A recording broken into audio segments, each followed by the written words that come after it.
Irmãos, vamos abrir a palavra de Deus. Todo congresso de encorajamento tem que ter Josué 1, né? Senão não tem graça. Josué, capítulo 1. Eu farei a exposição dos versos de 1 a 9. O bom seria fazer do capítulo todo.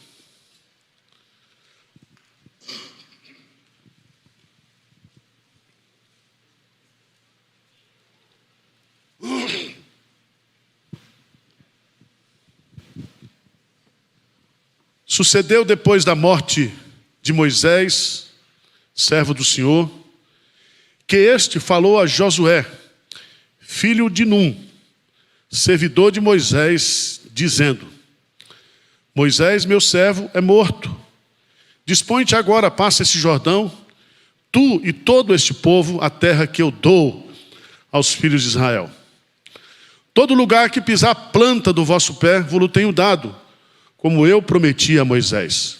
Desde o deserto e o Líbano, até o grande rio, o rio Eufrates, toda a terra dos heteus e até o mar, grande, para o poente do sol, será o vosso limite.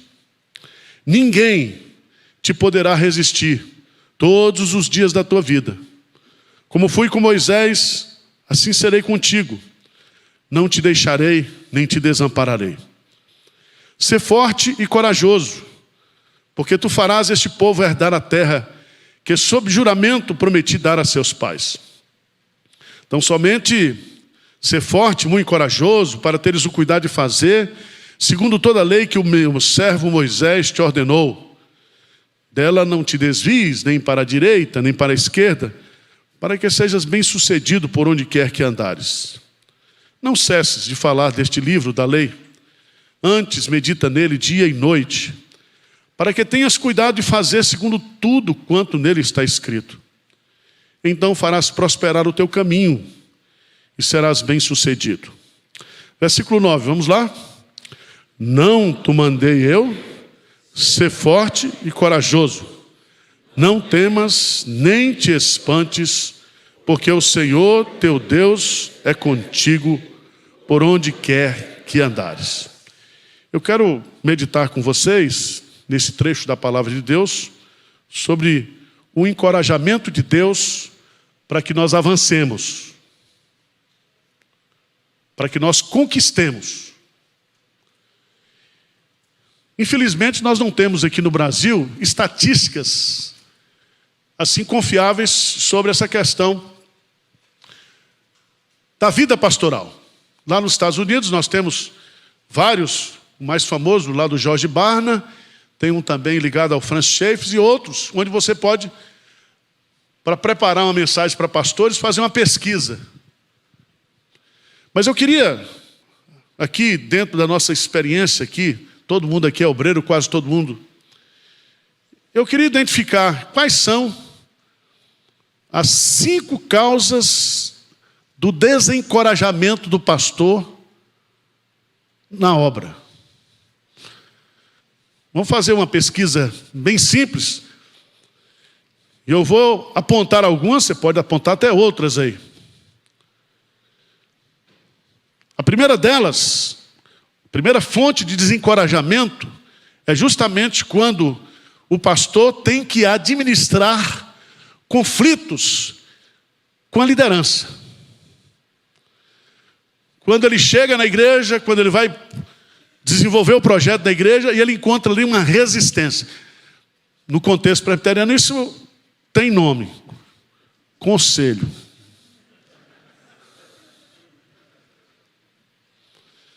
Não estou falando do Conselho de Pinheiros, estou falando do de vocês.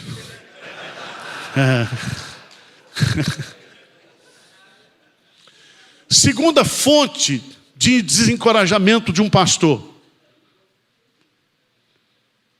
você prega, você evangeliza, você visita e não vê o quê? Resultado. Resultado. Desliga o celular, meu irmão. Preste atenção, irmãos, que isso é muito sério. Porque nós temos pastores que são íntegros, pastores que ensinam fielmente a palavra, mas o trabalho não vai o quê? Adiante. E às vezes o pastor acostuma com aquilo. Ele joga o assunto para a soberania de Deus, diz que se não está crescendo é porque Deus não quer. Deus é soberano. E eu digo que essa é uma das causas mais comuns, conversando com os pastores. Uma vez eu passei um ano aqui estudando como motivar a liderança. Como motivar? Como é que eu faço para motivar os meus presbíteros, a minha liderança? Aí eu fui, estudei, li um monte de coisa, até de coach eu li.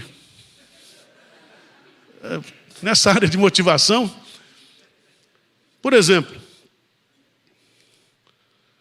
quando é uma empresa, você dá um prêmio, você paga uma viagem, né? Você tem formas de você compensar através da meritocracia, né, os seus funcionários. Você pode fazer isso. Mas na igreja não dá. Chegar para o presbítero, você vem 3 domingos seguidos, você folga. Dá? Eu vou sortear um carro no final do ano para o presbítero que mais visitar membro esse ano. Ia ter presbítero inventando visita igual pastor na reunião do presbitério, mas ia ter.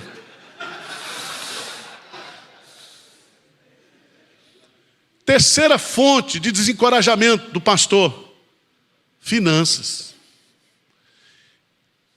O trabalho não vai aqui, sabe por quê? Não tem dinheiro. Não tem dinheiro. Tá certo? E, geralmente, igreja de interior, tem um negócio que acontece muito em alguns campos, é que aquele dizimista que dá um dízimo, assim, a sustância, ele é transferido. Muda. Quem já passou por essa experiência aqui como pastor? Não é assim? E aí você diz, agora eu estou acabado, como é que eu vou receber no final do mês? Como é que eu vou pagar? Como é que eu abro congregação se eu não tenho dinheiro? Se eu não tenho.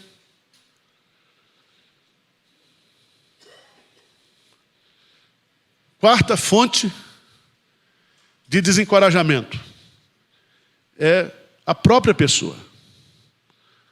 As suas crises pessoais, a sua autoestima, às vezes um problema de saúde.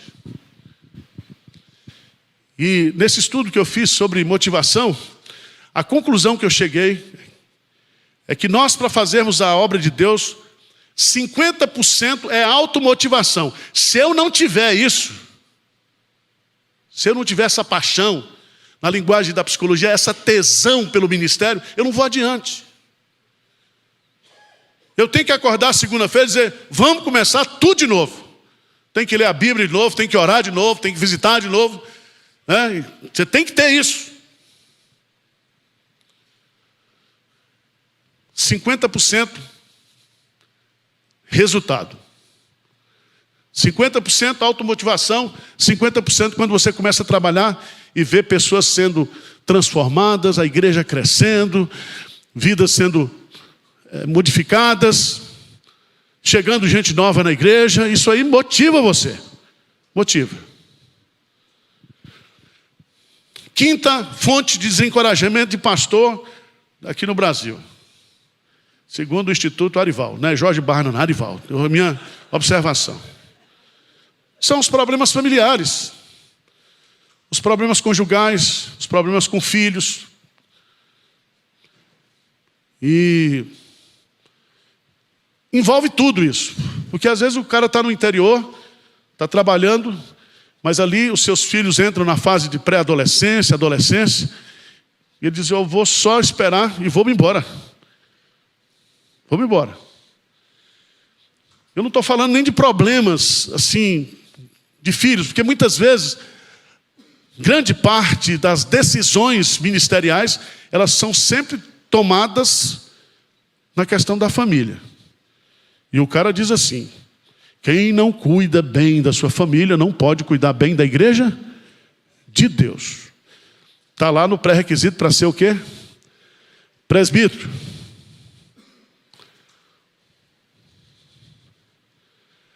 Mas eu quero entrar nesse texto de Josué capítulo 1, Porque esse capítulo 1 de Josué, dos versos de 1 a 9, Deus está encorajando quem? Josué. Mas dos versículos 10 a 11, diz assim: então deu ordem Josué aos príncipes do povo, dizendo: passai pelo meio do arraial, e ordenai ao povo, dizendo: provedes de comida, porque dentro de 3 dias passareis Jordão, para que entreis na terra que vos dá o Senhor, vosso Deus, para possuir. Ele se dirige a quem? Aos príncipes do povo. Então Deus encoraja Josué, Josué encoraja o quê? Os príncipes. Encoraja dizendo: daqui 3 dias nós vamos começar a ter resultado, a conquistar. Mas esse texto é riquíssimo, porque esse capítulo vai nos mostrar, a partir do verso 12 a 18, Deus encoraja Josué, Josué encoraja os príncipes, e o povo agora dá um feedback de encorajamento. Diz para Josué: nós estamos com vocês. Nós estamos com vocês, Josué. Nós estamos com vocês, príncipes. Nós vamos juntos. Veja no texto, capítulo 1, versículo 16 em diante, diz assim: então responderam a Josué dizendo: tudo quanto nos ordenastes faremos, e aonde quer que nos enviares, iremos.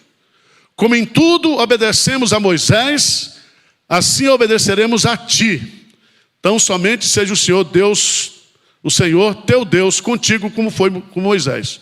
E aí o povo exagera, mas vê o que ele diz aí no versículo 8. Todo homem que se rebelar contra o pastor Arival, contra as suas ordens, e não obedecer às tuas palavras, em tudo quando lhe for ordenado, será morto. Então somente ser forte e... Veja que aqui tem uma cadeia de encorajamento. Nós precisamos do encorajamento de Deus. Mas esse consolo que vem de Deus, ele está lá em 2 Coríntios capítulo 1, nós temos que encorajar outros, os líderes. E os líderes então começam a trabalhar e o povo diz: nós estamos juntos. Você já tem aí o esboço do sermão de domingo, quando você voltar. É só colocar a sua parte. Eu quero ficar só com a primeira parte. Porque nós viemos aqui para encorajar uns aos outros, sim. Mas nós precisamos também do encorajamento de Deus. Encorajamento de Deus. Aqui eu quero destacar alguns princípios. Em Josué capítulo 1, versos de 1 a 9. O primeiro deles é que os homens passam, mas a obra de Deus o quê? Continua. Continua. Não existe na obra de Deus nenhum pastor, nenhum líder que seja insubstituível. O único que é insubstituível é Cristo. E você dê graças a Deus quando você sair da igreja e o povo ainda fazer festa. Pode ser festa de alegria, pode ser festa de tristeza. E aqui nós precisamos entender uma coisa muito importante, é que eu, Arival, não posso ser cobrado por ministérios outros. Josué não pode ser aqui cobrado por algo que ele não realizou, ou estabelecendo a mesma comparação. Eu me lembro quando eu cheguei em 1996 aqui na Igreja de Pinheiros, eu fui para uma reunião na Igreja Unida, nós éramos do Presbitério Unido, e lá tinha uns presbíteros, aqueles presbíteros setentões, tudo paulistano, né, dizendo, entre eles, né, não tem mais pastor como antigamente. Nós já tivemos aqui José Borges dos Santos Júnior. Aí começou a citar assim uma pleiade de pastores ilustres. Certo? Aí eu encostei, né? Fiquei querendo saber onde ia dar aquela conversa. Aí um disse assim: você sabia que Pinheiros trocou de igreja? Trocou de pastor? Outro disse: estou sabendo. Diz que é um baianinho. Você imagina? A igreja que foi de Erasmo Braga, vinha agora um baiano tomar conta das igrejas. Aí eu entrei na conversa. Disse: meus irmãos, prazer em conhecer. Eu sou o baiano que chegou para a igreja de Pinheiros. Sabe por quê, gente? Jeremias colocou muito bem aqui. A pior coisa para o pastor é a comparação. Você não pode ficar comparando. Eu fico imaginando, por que Deus fez esse encorajamento? Porque Moisés era servo do Senhor. Olha que título. E quem era Josué? Servidor de Moisés. Então eu sou um servidor de um servo do Senhor. Então preste atenção. Se Deus chamou você para o ministério, se Deus colocou você nesse campo de trabalho, Deus quer usar você. Não é o Tim Keller. Aliás, eu conheci o Tim Keller, esteve aqui no... Ele é muito humilde. O que atrapalha são os assessores e os puxa-saco.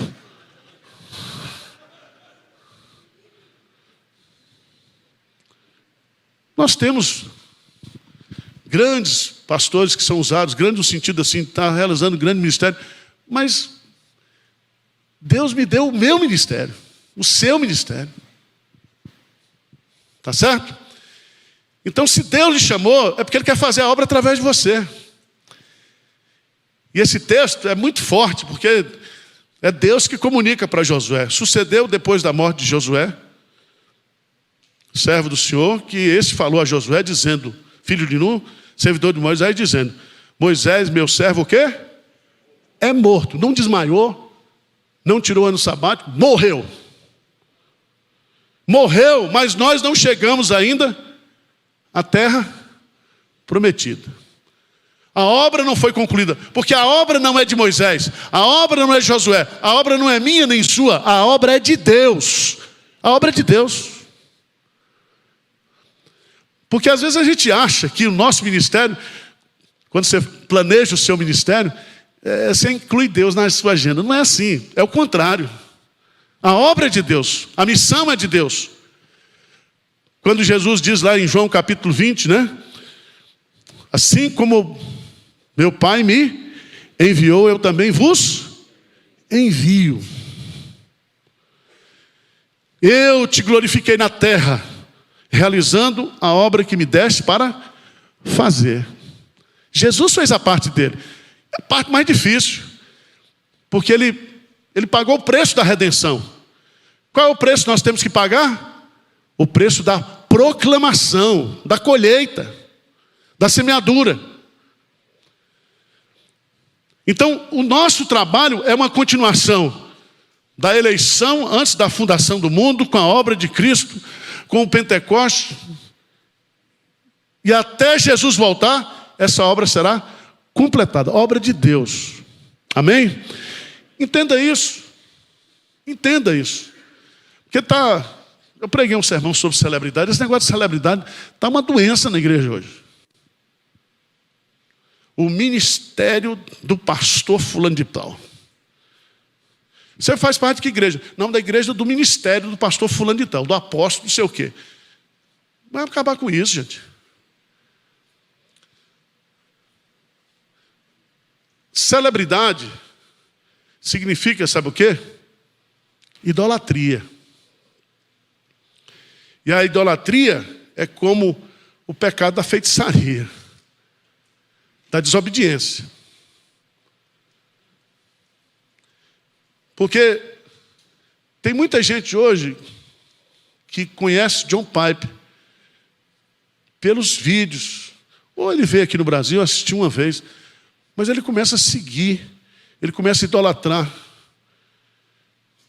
Ele começa a transformar, não por culpa do pastor, mas o nosso coração é uma fábrica perene o quê? De De ídolos.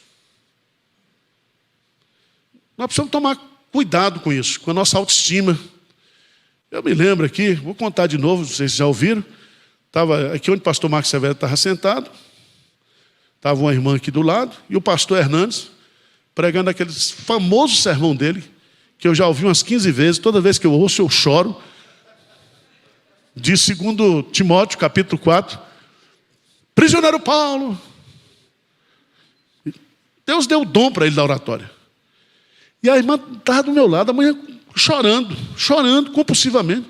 Olhou para mim, minha ovelha, disse assim: pastor Arival, o senhor é inteligente, mas o pastor Hernandes é muito mais.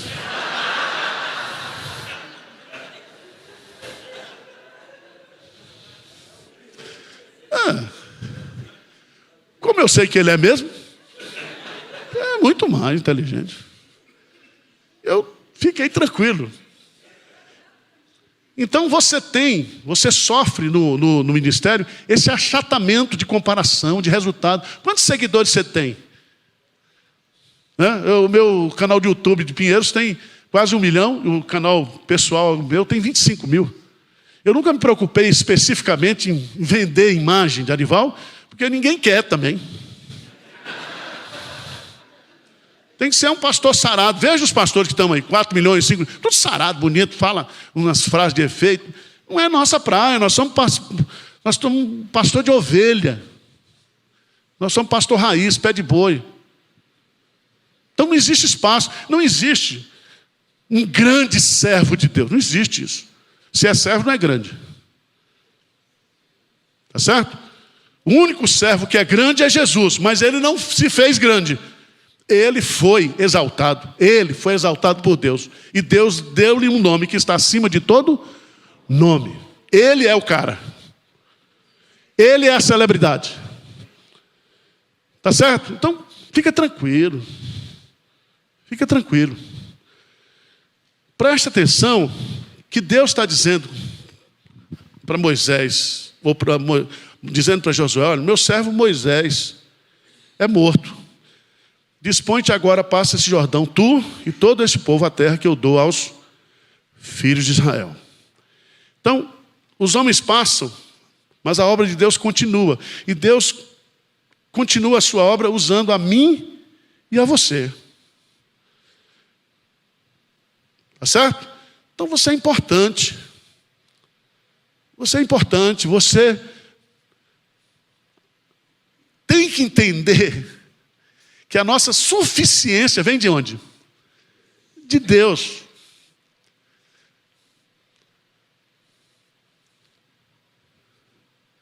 Mas o que eu acho interessante, em segundo lugar, aqui nesse texto, os homens passam, mas a obra de Deus continua. E continua, muitas vezes, usando o Zé Ninguém. Porque Moisés, nos seus primeiros 40 anos, ele se achava o libertador. Ele matou o egípcio. Então, os primeiros 40 anos foi a sua formação na universidade, sendo preparado na maior universidade da época, na maior cultura, dentro do Palácio Faraó, para ser um estadista, para ser substituto de Faraó. Em outras palavras, ele seria um ídolo, um Deus. Mas a segunda fase dele, 40 anos, Deus mostrou para ele que Moisés não era o quê? Ninguém. E como é que Deus faz isso com um cara que estava sendo preparado para ser faraó? Veja a humilhação. O cara vai para o deserto trabalhar para o sogro. Olha que... Trabalhar para o sogro. Qual a profissão? Seria Uber, se fosse hoje. Foi criar o quê? Bode. Trabalhar lá no deserto. Irmãos, criar bode ainda é bom, mas criar bode no deserto deve ser um desafio imenso, né? Foi para lá. 40 anos no deserto, ali. Reuniões de domingo, as filhas se reuniam, os genros dizem, Zípora escolheu mal. Cara desse. Você já notou que quando tem festa de família, eu vou dar um conselho para você. Se você não é da família, se você é agregado, cunhado, não dê opinião, fica calado. Principalmente quando estão falando mal do seu cunhado ou da sua cunhada. Porque quem só pode falar? Pai, a mãe e os irmãos. Se você entrar, você está frito. E eu fico imaginando Moisés, né, com todos aqueles diplomas, com toda aquela formação, vivendo 40 anos naquela situação. E aí quando passam 80 anos, Deus agora vai chamá-lo. E aparece a ele, se revela a ele, se auto-revela. E Deus não somente se auto-revela, mas se auto-revela apresentando o seu nome. Eu sou o que sou, eu sou, estou enviando você. E Moisés vai então para os 40 anos mais agitados. Então quando o Zé Ninguém descobriu que ele não era ninguém, Deus vai usá-lo. Deus vai usá-lo. E Deuteronômio capítulo 33 termina justamente mostrando, após a sua morte, quem foi esse homem. Quem foi esse homem? E agora Josué é quem vai tocar a obra.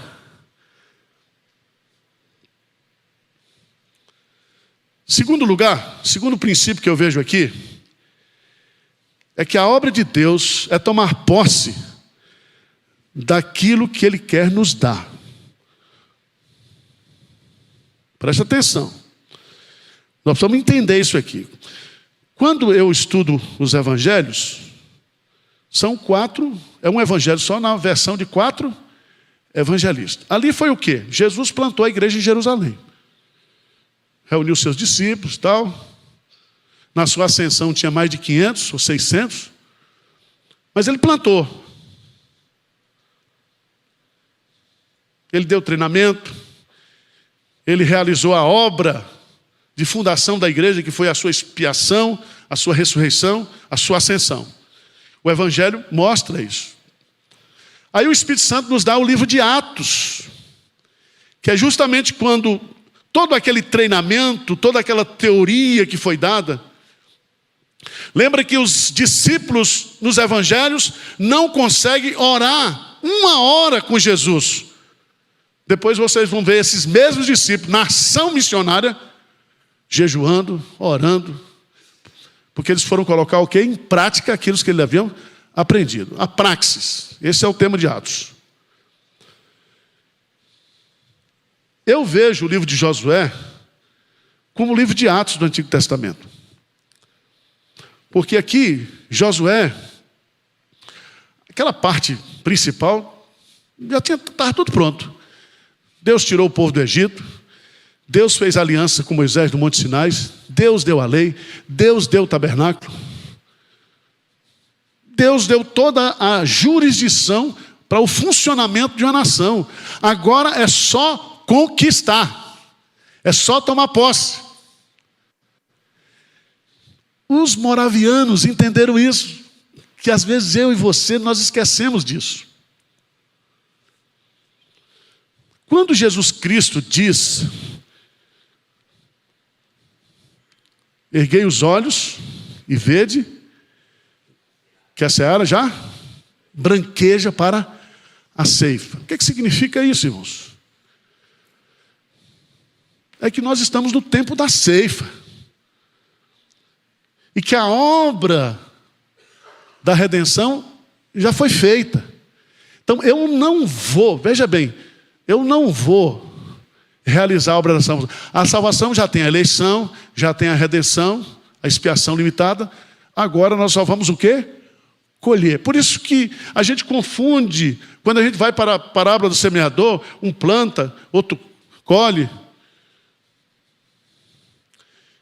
Mas nem o que planta, nem o que colhe alguma coisa, é o mesmo. Porque eu planto para você colher, você colhe naquilo que eu plantei.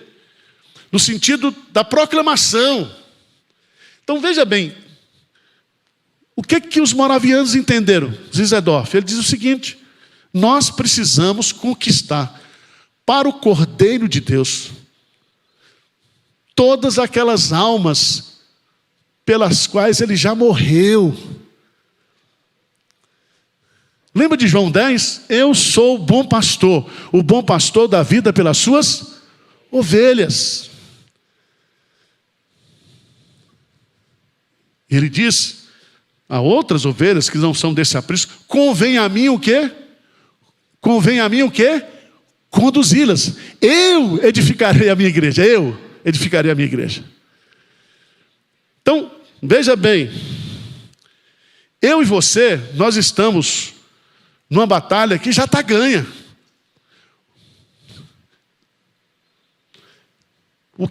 Se a gente fosse fazer uma transposição aqui do texto, ganhar ou conquistar terras prometidas aqui, a terra prometida, é uma dádiva de Deus. É Ele que vai nos dar. Lembra da oração sacerdotal? Nós somos presentes do Pai para o Filho. Aqueles que me destes são teus. O que eu e você vamos fazer, através da pregação do Evangelho, da obra missionária, é colher esses frutos que já foram eleitos, redimidos e agora precisam ser convertidos. E quem faz tudo isso é Deus, a obra é dele. Veja no texto, Moisés, meu servo é morto, dispõe-te agora, passa esse Jordão, tu e todo este povo, a terra que eu te dou. Pensa o seguinte: você, na sua igreja, toda alma que se converte lá através do seu ministério, essa alma está sendo dada por Deus ao Filho, mas isso também está sendo o quê? Um presente de Deus para o seu esforço, para o seu trabalho. Vocês estão me entendendo, gente? Está forçada a exegese ou não?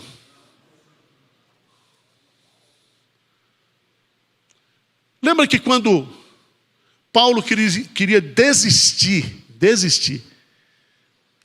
de pregar o evangelho em Corinto, Deus se manifesta a ele e diz: fale e não te cales, porque há muita gente, o que é nesta cidade. Ele está falando dos eleitos. Então coloca isso no seu coração. A obra missionária é uma obra de conquista. Nós vamos conquistar as almas que foram eleitas por Deus, que foram redimidas pelo Espírito Santo, por Jesus Cristo, e que serão persuadidas de forma irresistível pelo Espírito Santo. Pelo Espírito Santo. Spurgeon, ele diz assim: se eu não posso persuadir o pecador a se converter com a minha mensagem, eu vou então inverter, eu vou persuadir a Deus para que Ele converta. Para que Ele converta. Porque quem converte é Ele. Então esse negócio de ministério de sucesso, meus irmãos, o seu ministério é um sucesso porque você tem quantas almas você ganhou para Cristo, isso, tudo isso aí. Quando chegar lá no céu, a manchete vai ser outra. Vai ser outra. E tem gente que está achando que é alguma coisa aqui, quando chegar no céu, vai descobrir que a realidade é outra. Porque nós não trabalhamos para homens, nós trabalhamos para Deus. Ele é o dono da obra. Mas veja, a obra de Deus é tomar posse daquilo que Ele quer nos dar. Mas há 3 ou 2 exigências aqui. Primeiro, fé para avançar. Presta atenção, irmão. Se você não deseja conversões, você não terá conversões no seu ministério.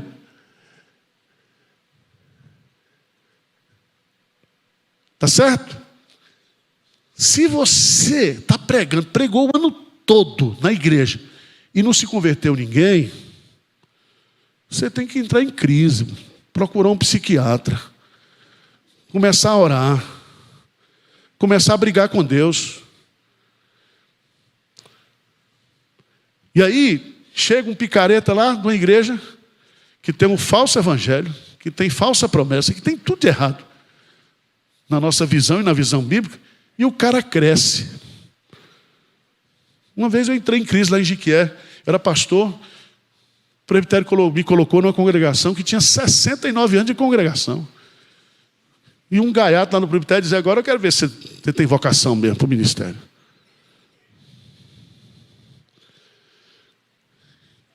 E era assim.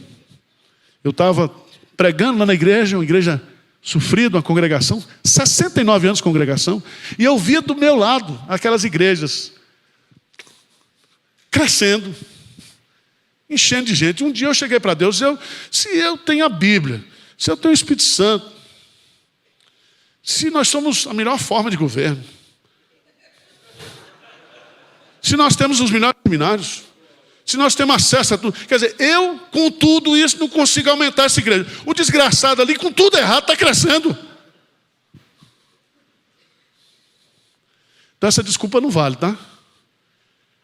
É igual você dizer para Deus: a carne é fraca. Quando Deus diz a carne é fraca, é um alerta, não é uma desculpa. Não é uma desculpa. Abra a sua Bíblia, por favor, em 1 Coríntios, capítulo 9. 1 Coríntios, capítulo 9.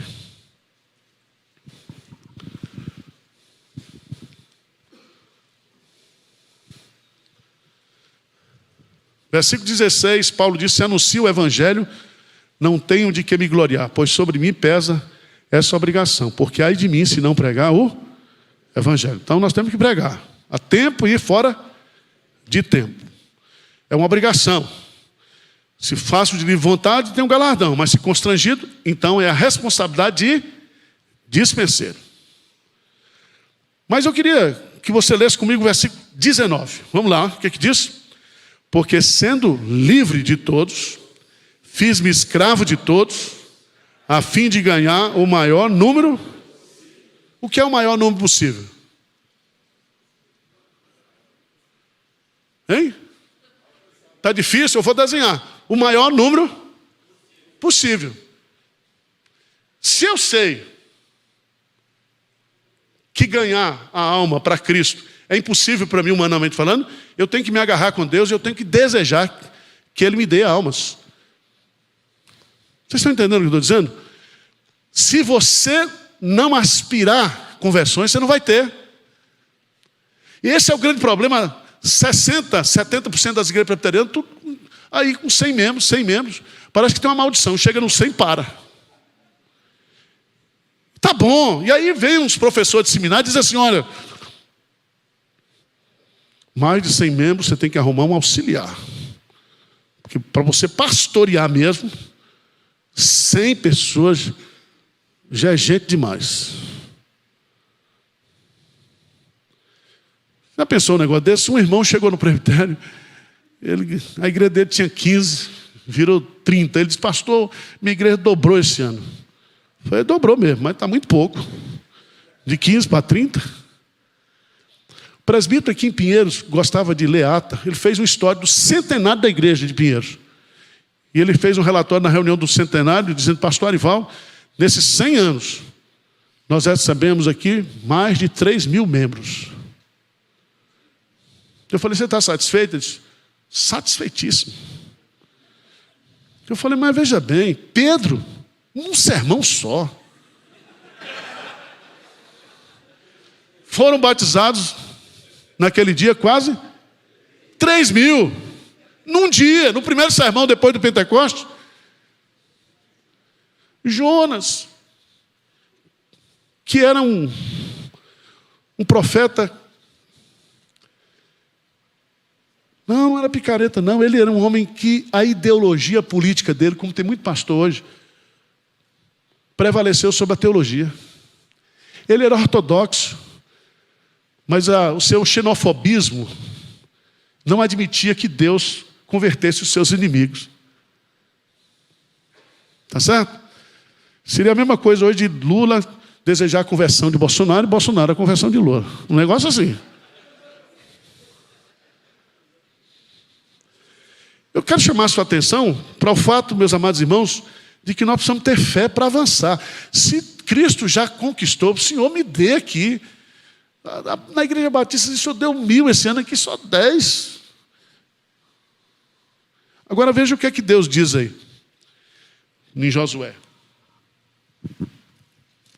Ele vai dizer assim: todo lugar que pisar a planta do vosso pé, vos tenho dado. Então significa, quanto mais você avança, mais você conquista. Tem gente que não gosta disso, chama isso de estatística, mas eu sempre falo: Senhor, eu queria receber esse ano aqui, pelo menos uns 600 membros novos, ou 1.000 membros, Senhor. A gente faz culto todo dia, tem um príncipe pregando. Se o Senhor não quer dar por mim, dá por ele.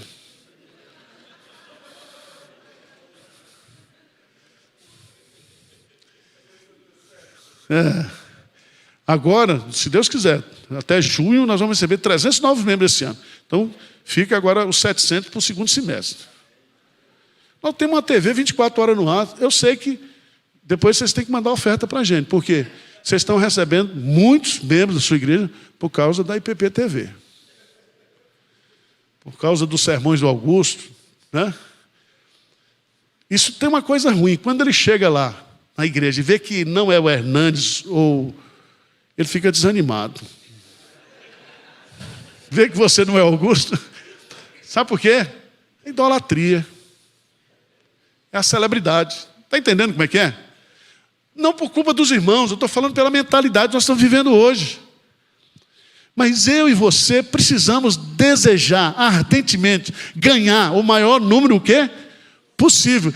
Esse possível aí está no andar de cima. Muitos são chamados, poucos são escolhidos. Muitos são chamados departamento de venda. Nós temos que tirar pedido.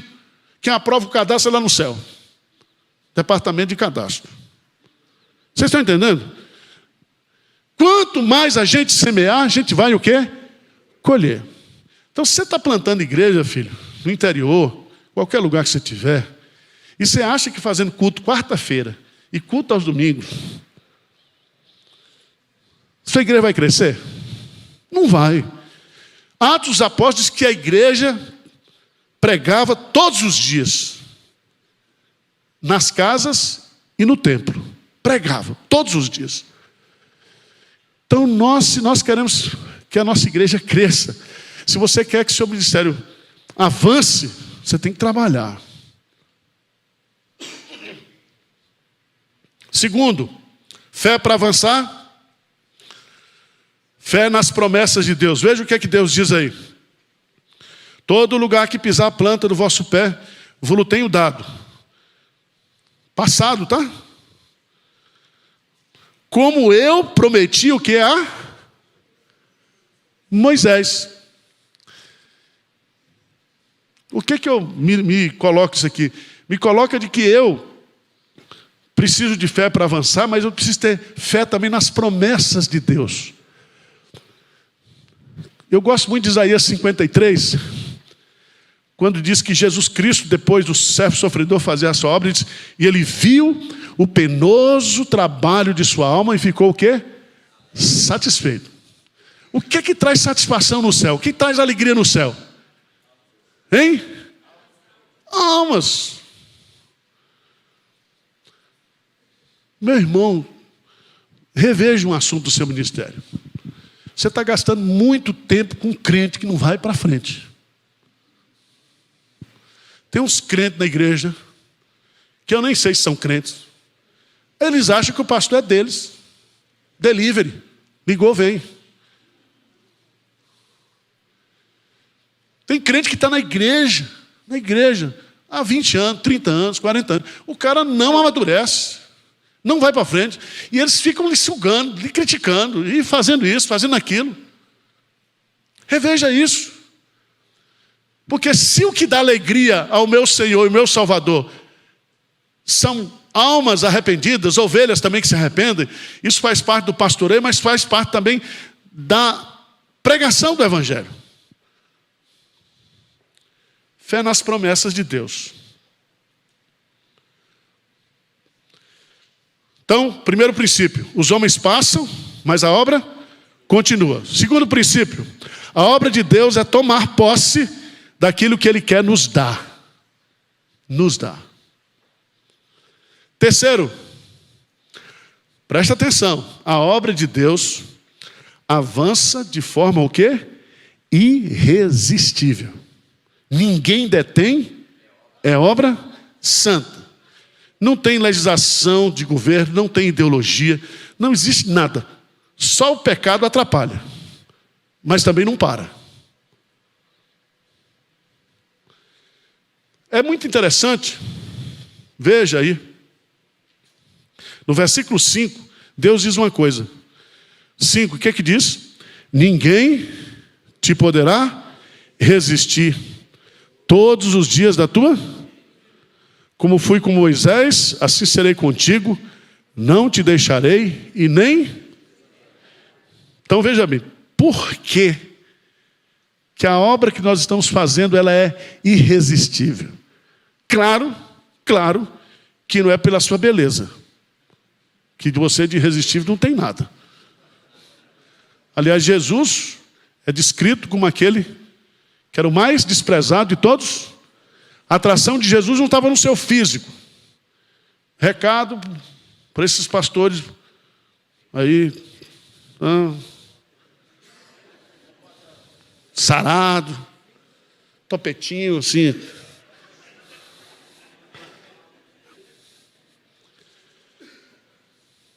Presta atenção nisso.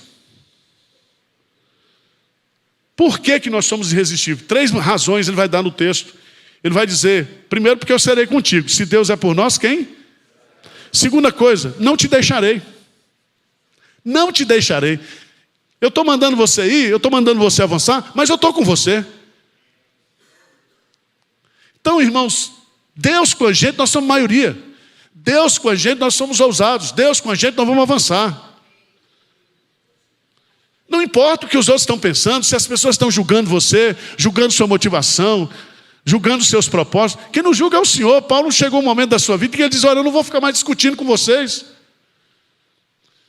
Os crentes de Corinto pediram carta de recomendação para ele. Ele disse, vocês são a minha carta de recomendação. Vocês eram todos uns perdidos, agora está aí crente. Precisa carta de recomendação? A carta de recomendação do pastor, o currículo do pastor, são as almas que ele ganha. Não são os diplomas universitários que ele tem. Não são. Então vamos ganhar almas. Vamos ganhar almas. Quantas, pastor? O maior número possível. Quantas o Senhor quiser me dar. Mas que eu vou para cima, eu vou. Que eu vou para frente, eu vou. Serei contigo, não te deixarei. E vai dizer aqui, e nem te desampararei. Irmãos, isso é... Eu fui negociar com a compra da casa do lado aí, sem um tostão. E o cara falando em 20 milhões, eu falei, eu dou 12. Mas eu não tenho uns 12. E se ele fechasse? Deus vai mandar. Na hora que Deus quiser dar essa casa, vai dar. Vai dar. Então é o seguinte, o pastor Jeremias enfatizou aqui, meu irmão.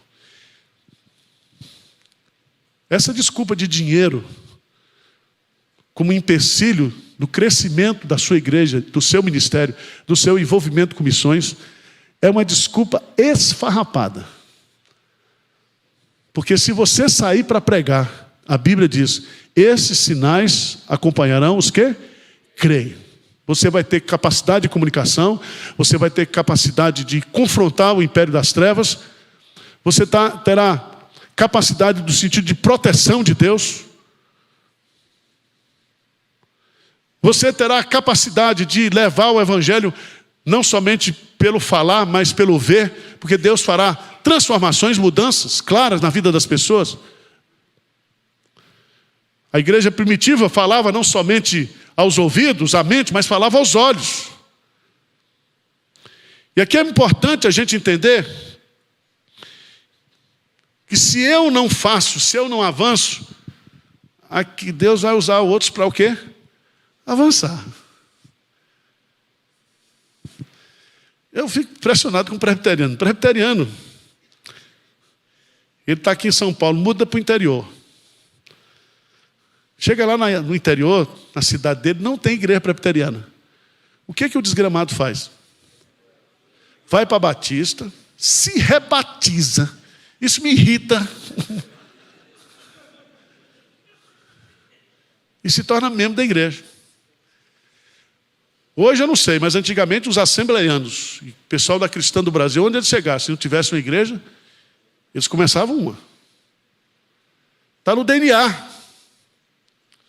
Então nós precisamos resgatar isso, porque nós somos uma igreja missionária, nós somos fruto da obra missionária, do avivamento que aconteceu nos Estados Unidos. Mas eu quero concluir. Os homens passam, mas a obra continua. A obra de Deus é tomar posse daquilo que Ele quer nos dar. Quanto mais alma você quiser, quanto mais avanço você quiser, se você tiver fé, se você crer nas promessas de Deus, seu ministério vai avançar. Terceiro, a obra de Deus avança de forma irresistível, porque Ele está conosco, Ele não nos deixa, Ele não nos desampara. Tudo que nós precisarmos de recursos, Deus vai mandar. Quarto lugar, a obra de Deus é bem sucedida quando seguimos as estratégias de Deus. Esse assunto, estratégia e metodologia, está muito batida hoje nas igrejas, principalmente quando se fala de crescimento da igreja.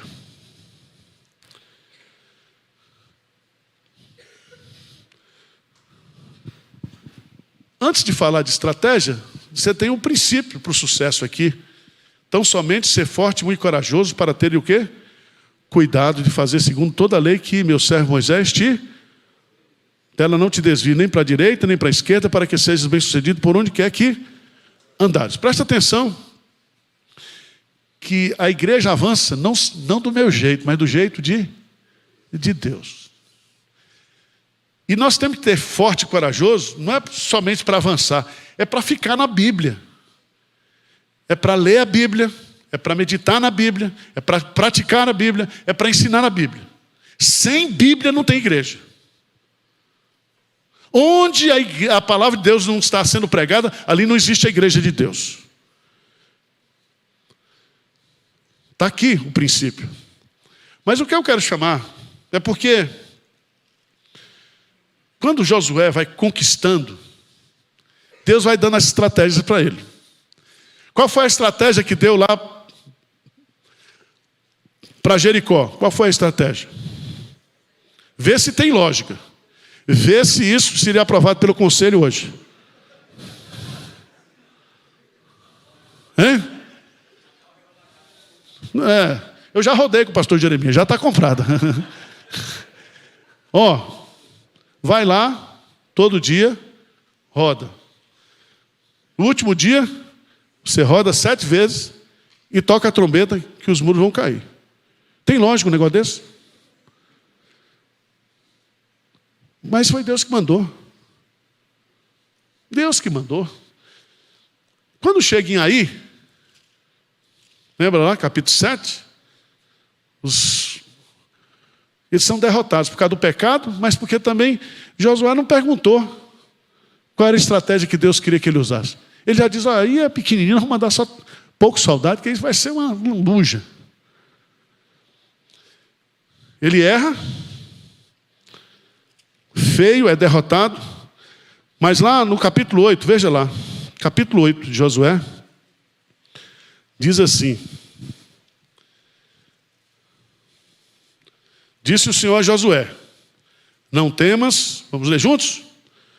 Nem te atemorizes, toda gente de guerra, e dispõe e sobe aí.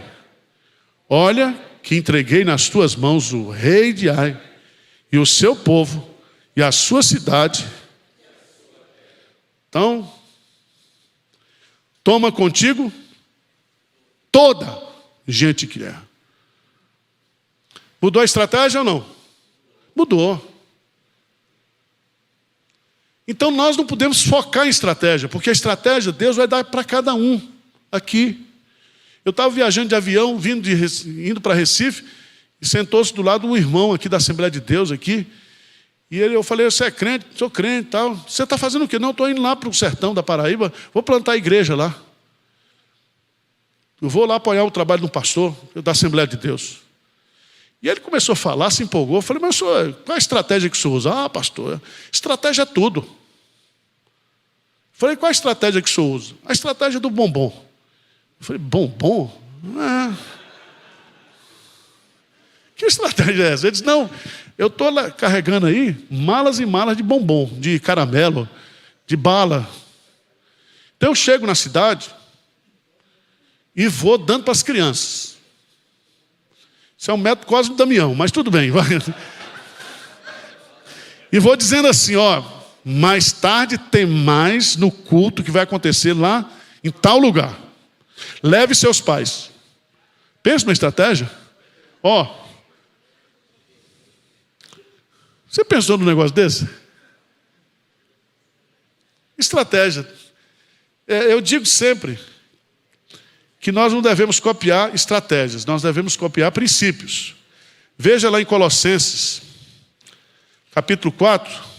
Colossenses, capítulo 4. 10 passos para se plantar uma igreja. Não vá não, que é fria. Não vá não. E tem muita gente ensinando a plantar igreja que nunca plantou igreja. Ele é missiólogo. Missiólogo é o teórico de missões, o que pensa missões na teoria. Mas tem um missionário, que é aquele que está no campo. Somos nós aqui. Eu leio os negócios de Ronaldo, porque Ronaldo é um mix. Ele é missiólogo e ele é missionário. Aí o cara comigo tem tudo. Porque quando ele fala de algo que ele viveu. Viveu. Colossenses capítulo 4, o apóstolo Paulo diz, perseverai na oração, vigiando, versículo 2, com ações de graça, suplicai ao mesmo tempo também por nós, para que Deus, olha que coisa linda, para que Deus nos abra a porta à palavra, a fim de falarmos do mistério de Cristo, pelo qual também estou algemado, para que eu o manifeste como eu devo fazer. Uma tese que eu provo aqui é que Paulo não sabia como plantar a igreja. Sabe o que Paulo sabia? Entrar nas portas que Deus o quê? Abria. Ele está preso. Ele não está pedindo para Deus abrir a porta da prisão. Ele está dizendo, abra a porta para eu falar do Evangelho. Em outras palavras, quando você copia metodologia, o que dá certo na 8ª igreja não dá certo aqui em Pinheiros. Não dá certo lá no seu campo. Então você fica lendo. Toma cuidado. Eu vi numa favela, num barraco assim, igreja pentecostal com propósito, sede universal. Eu falei, isso aqui é otimismo.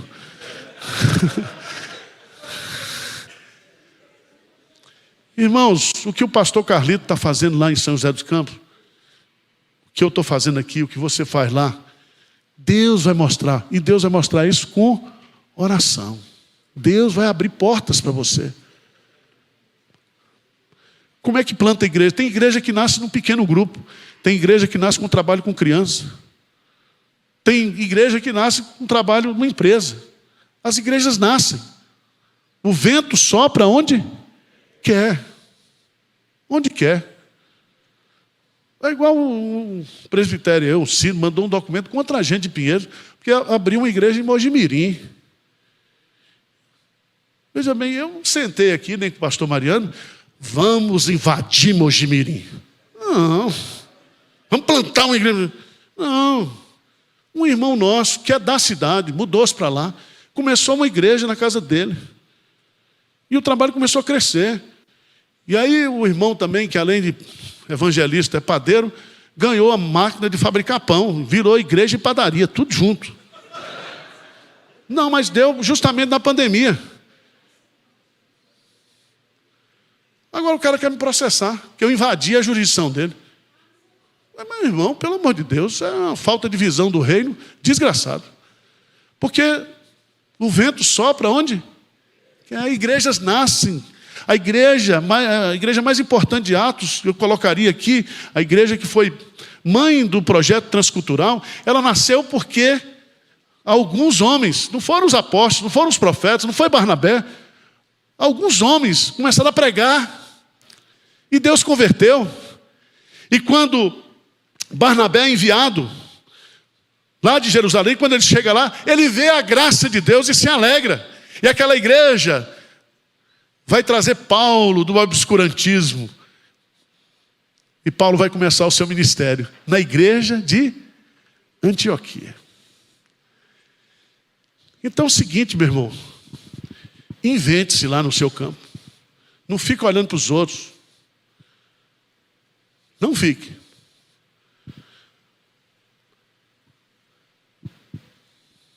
Deus vai dar estratégia para você. Deus vai mostrar. Senhor Deus, como é que eu entro aqui? Como é que eu faço aqui? Né? Você vê que os condomínios estão aí. Como é que eu entro nesse condomínio? Tem que arrumar um crente que mora lá, porque eu não posso entrar. Agora, se um crente que está dentro desse condomínio, cheio de segurança, ele começar um pequeno grupo na casa dele, aí vai nascer uma igreja. Deus vai dar estratégia. E não adianta você querer viver a experiência do outro. Eu li a biografia do pastor lá da igreja com propósito. Quando ele termina o seminário, ele põe o mapa dos Estados Unidos no chão, ele e a esposa dele se ajoelham, dizendo, para onde é que eu vou? E Deus mandou ele para a Califórnia, para um lugar que só tem rico. Meu ministério é só para pobre. Uma vez eu estava revoltado contra Deus, dizendo, Senhor, eu não aguento mais, é só pobre. Pobre dá trabalho, pobre bebe, bate na mulher. O padrasto quer pegar a enteada, tem que chamar a polícia. Senhor, converte Bill Gates, manda ele ser membro de Pinheiros, converte Abid Diniz, faz algo novo, extraordinário na minha vida. Aí fomos abrir, a Ademir deve ter lembrado, a gente começou a igreja lá no Pacaembu, na Rua Tupi, alugamos um sobrado, colocamos um piano de carro, cadeira almofadada, tudo isso que a gente inventa, né? Aí botamos o pastor Marcelo Serra, que era da Unida, veio, o cara economista, não sei o quê, um cara top, né, assim, para classe média alta. O cara ficou 3 anos lá. Moral da história, não converteu um rico. Só convertia pobre que trabalhava na casa dos ricos. Eu falei, senhor, o senhor está de brincadeira comigo. Porque a igreja, irmãos, não é do jeito que você quer. É do jeito que Deus quer. É Ele que dá o crescimento, é Ele que faz avançar. Então, para de sofrer. Essa sofrência sua aí, achando que você não tem valor, que você está... Já foi falado muito aqui, para de ser narcisista, para de se colocar como vitimista. Vamos trabalhar com fé, com esperança, porque Deus vai dar. Ser forte e corajoso. Vamos ficar de pé?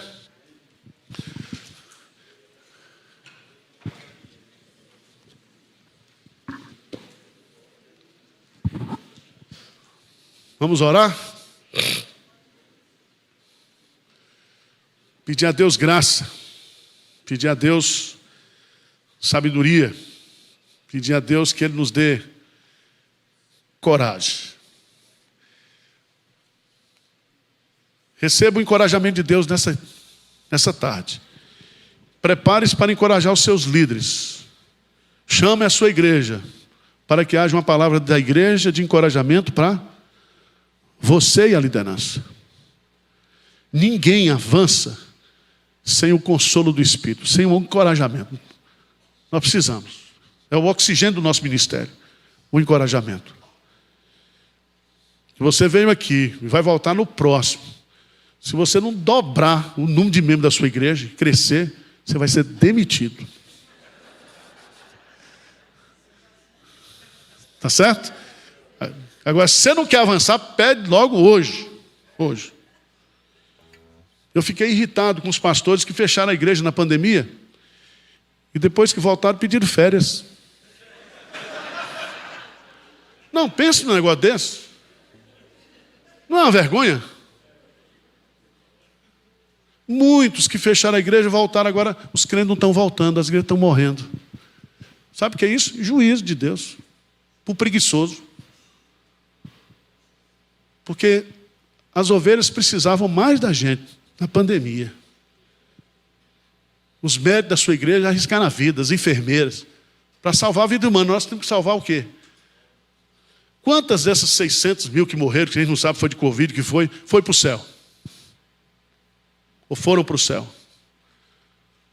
Então nós precisamos entender o nosso ministério. Senhor Deus, nós não queremos ser melhor do que ninguém, porque não somos. O Senhor não tem filho predileto. Não somos órfãos, somos tua família. Família que está aqui na terra, família que está no céu. E por essa causa, nós dobramos os nossos joelhos aqui, Senhor. E pedimos que o Senhor venha avivar o nosso ministério. Reacender a chama do nosso ministério, a paixão pelo ministério. E haja, ó Deus, uma disposição, uma intenção no meu coração de ganhar o maior número possível de eleitos, Senhor. De colher almas para o Senhor, vidas para o Senhor, de ganhar o maior número possível. Venha tirar do nosso coração todo espírito de derrota, de fracasso, de desânimo. E, ó Pai, que a gente possa olhar para o fracasso como uma maneira errada de fazer.